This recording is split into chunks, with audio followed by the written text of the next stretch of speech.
Na današnji dan emocionalno si ovakav, zato što u tebe ulazi sve i svašta, što tebi ne treba. Količina informacije ogromna, besmislenost tih informacija ogromna. I sa svim tim, ovo je jedan deo koji se muči. Još treba da misli. Znači treba da smisli, treba da reši problem, treba da ukapira šta je pravilno, šta nije pravilno, šta je dobro, sad ti podrazumevamo nešto što mi smatramo da je moralno i udobno smatramo dobro. I što nije dobro, zato što mi smatramo da to moralno nije u redu. Ako komšije živi dobro, a ja ne živim dobro, to nije u redu sa njegove strane. Logično, srpski. Da tako? Šta se primetio putujući? Ljudi, jedan prema drugome. Ima jedan vrlo interesantan spektar, nekoliko emocija, nekoliko samo, i te emocije nisu jake, ko pre, nego su ograničene, limitirane.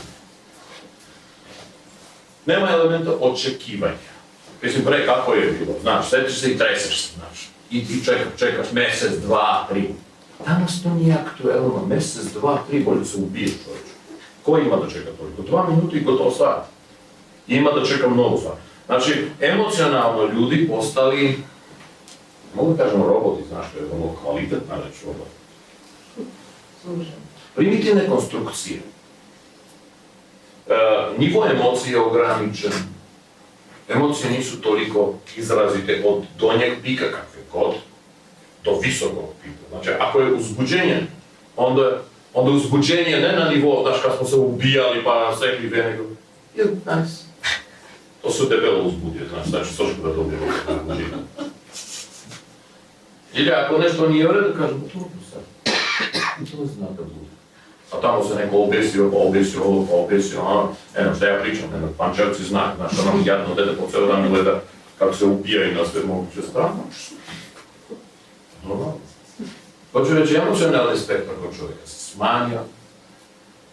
Automatski, to nije danas, ali umetnost. Nema kao takve, ne postoji umetnost, ne postoji uopšte, nema umetnosti. Zato što šta je umetnost?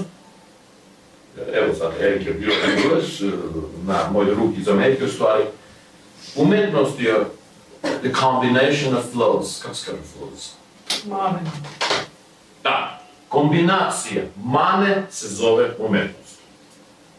Ako nema mane, umetnosti nema. Onda je to, možda bude nauka, šta god.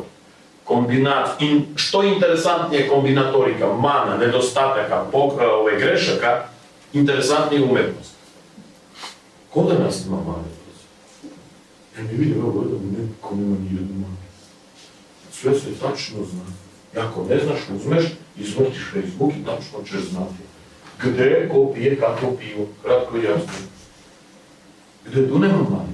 I zato umetnost, pitanje, ko se interesuje od vas umetnošću? 1, 2, 3, 4, 5, 6, evo 6. Ljudi moji, pre 30 godina svi bi digli ruke. Svi bi ovako uradili. Čim imaš intelekt, ideš ruku, zato što razumevanje, interesovanje umetnosti je bila kategorija intelekta. A na današnji dan pragmatizam, taj njemu kaže pragmatizam, taj tupizam je doveo do toga da sama umetnost postala neaktualna. Dobro, ja se interesujem umetnost, evo gledam ovu sliku. Wow, što dalje? Ne mogu da listam. To je dead, a ne treba life. Znači umetnost koja se brzo lista. To je već umetnost. Sve se mi. Apsolutno. Novi čovjek koji se pojavljuje, a on se pojavljuje se nenormalnom brzinom. Ću sa vama razgovarati za 10 godina. Mislim, probajte da se setite današnjeg dana, da bismo se vidjeli za 10 godina. I ja ću vas posjetiti, vredno ću biti potpuno druga. I vredno ću biti apsolutno druga. Znate šta će najmanje vas da zanima za 10 godina? Kako izgledate? Bukvalno. On će biti sviđen. Apsolutno. Što si lep, što si ružan, isto zove. Isto. Niko neće vidjeti lepotu kao lepotu, ko što smo vidjeli, na primjer, pre. Zato što umjetnosti neće biti. Kako izgleda? Ko čovjek, je to lepo ili ružno? Pa čovjek, mislim, šta ima tu lepo i ružno? Nos onoliki, oči, uši. To je to. Jer simpatičan. Osim, mislim, simpatičan. Dao kafu, jeste simpatičan. Jer ružan čovjek ili loš čovjek, ne postoje loš. Ja znam, neće biti loš čovjek. Nego će biti čovjek. I kaže, kako možda ne postoje loši ljudi? Kad je to najinteresantnije? Dobro, ljudi svi su isti. Znaš, čim nekome nešto daš, ti si dobro. A loši su ljudi su. Ovo je interesantno. Svako si mišlja svoju formu. Kako da bude, kako ono svoje tajne misli. I to neće. Dobro, 10, za 15, ni toga neće biti. Biće ljudi. Civilizacija ide ka stvaranju prototipa čoveka koji je funkcionalan, a ne kreativan. Kreacija kao takva neće biti individualna. Ona će biti organizovana u sistemu. Znači svako od vas, a mi smo, jedan šrafić. Samo danas taj šrafić nije iz pravilnog materijala, znači on još uvijek se krivi, nekako vrti se, on misli da misli. Neko vreme, tačna forma šrafova će biti napravljena. I tu formu neće praviti porodica. Neće praviti. Nego tu taj prototip šrafića će praviti, dobro, neće biti to po starom, no? Ćemo da se neki. Direktno u vas. Ne u vas. Nova generacija. Ti eksperimenti su od 50 većinu. Bukvalno unutra. Ti sam postaješ od. To je tako prosto. Ko može ovu budalasta stvar, što ne bi mogla. Biologija koja smisla ovu budalastu stvar. I onda sve, ovo se događa ko san.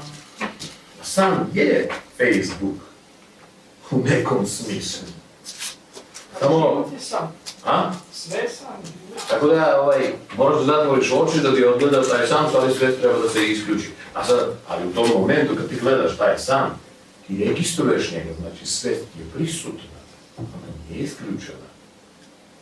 Možda ona pasivna u smislu analize takozvane realnosti. Ali ti učestvuješ u snu, ti srčko možeš da dobiješ. Izlaziš, probudiš, analiziraš ovo, znaš ovo nije tako, zašto je to tako? Vidi do koje mjera si bio budan u tom slučaju. Jeste, bit ćemo tako budni. Sad zamisli u toku sna, ti eksperimenti se vodili i jako produktivni, u toku sna vi gledate Facebook, u nekom smislu. Znači program. Vaš san, film koji se uključuje negdje, i vi ga gledate. I vi se probudite, šta će biti s vama? Fantazirajte, ljudi moji, koristite fantaziju dok nisu oduzeli